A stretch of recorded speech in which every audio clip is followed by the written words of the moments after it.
आपण को प्रश्नर उत्तर मुझे दुईटी पार्टी देवी गोटे प्रधानमंत्री बारंबार गस्त जो आसुच्च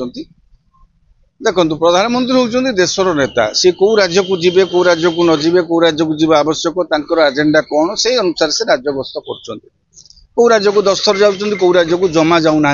ओडिशा को 5 थर आसिले मणिपुर एत घटना घटीगला से थे जाना बुझीपार तेणु कौटी जीवे न जीवे से निजस्व निष्पत्ति हाँ तेणु प्रधानमंत्री से डिस्क्रिशन तेणु ओडिशा को से गुरुत्व दौरान बोली आम भाविया पड़ो ओडिशा को बारंबार गस्त करुँच आउ गोटे दिग हूँ ओडिशा जेहेतु प्रथम थर पर भारतीय जनता पार्टी सरकार होती सांगठनिक स्तर और सरकारी स्तर में गोटे भाइब्रेसन मेंटेन करने ताकू अधिक चलचंचल करने प्रधानमंत्री केंद्रीय नेता बारंबार गस्त ये होता राजनैतिक कारण आ द्वितीय पार्ट जो कहले वर्तमान जो पुंजीनिवेश कथा उत्कर्ष ओडिशा एथर नुआ नुहे एथर ना बदली जाइए मेक इन ओडिशा आगुरी होउथिला पूर्वर नवीन सरकार मध्य मेक इन ओडिशा कार्यक्रम करुले पुंजीनिवेश आसूला हो नाला बोली कहि परिबानी पूर्व सरकार उद्यम बल अनेक कारखाना होती हाँ एबे भी आशा करिबा मोहन सरकार नेतृत्व में जो उत्कर्ष ओडिशा कार्यक्रम होउची जो 5 लाख कोटी टंकार पुंजीनिवेश लक्ष्य रखा जाइए ताहा सफल हम आउ अधिक भी आम आशा करवा जेहेतु प्रधानमंत्री आसुंच प्रधानमंत्री जेहेतु गोटे उत्कर्ष ओडिशा सम्मेलन को आसुच्च प्रथम थर पर उत्कर्ष ओडिशा आगुरी जेहेतु बिजु जनता दल सरकार ये शीर्ष नेता नवीन पट्टनायक थे तेणु मुह को चाहिए आगुरी शिल्पपति मैंने आसुले एवं जेहेतु प्रधानमंत्री आसुंच एटी ओडिशा को पुंजीनिवेश आसीबो ता सहित से गोटे प्रतिश्रुति पाइबे जो निवेशकारी माने जे आमे एठी पुंजीनिवेश कले केंद्र स्तर सहयोग मिलिबो तेणु आमे आशा करिबा एथरर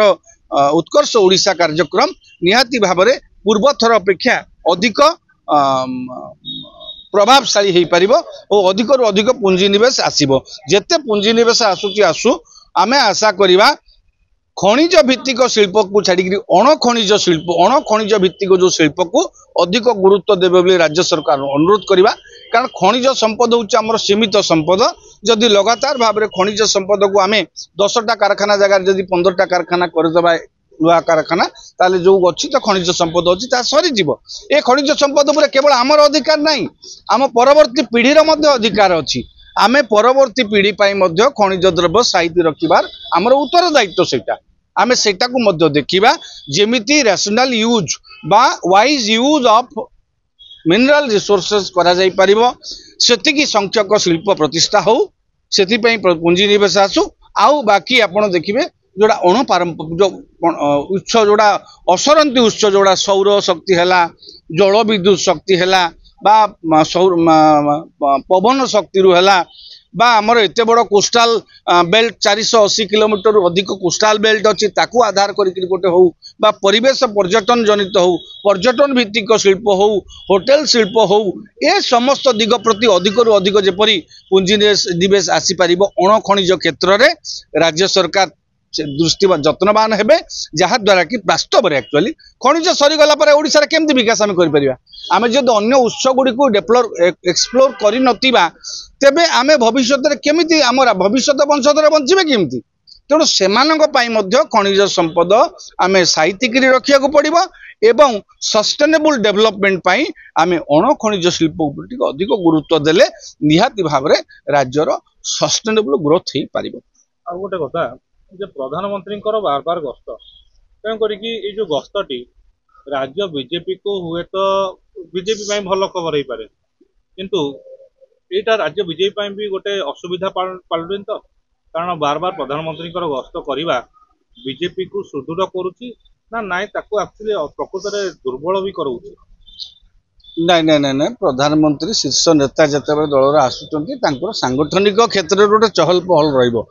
रो सांगठनिक कार्यक्रम बर्तमान चली देखो बीजेपी सक्षमता को आसीगला किंतु तार सांगठनिक दक्षता अनेक जगह वृद्धि कर आवश्यकता अच्छी जोटा कि से जारी रखिंट मंडल ठू आरंभ कर जिला स्तर पर्यंत निर्वाचन सरी सभ्य संग्रह अभियान जारी रही राज्य सभापति नियुक्त हे दल क्षेत्र में अनेक जिनस रही सरकार भी नुआ तेणु सरकार नवागत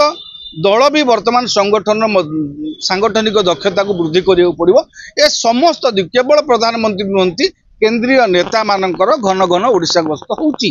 जहा द्वारा कि भाइब्रेशन गोटे दल और सरकार भितर चली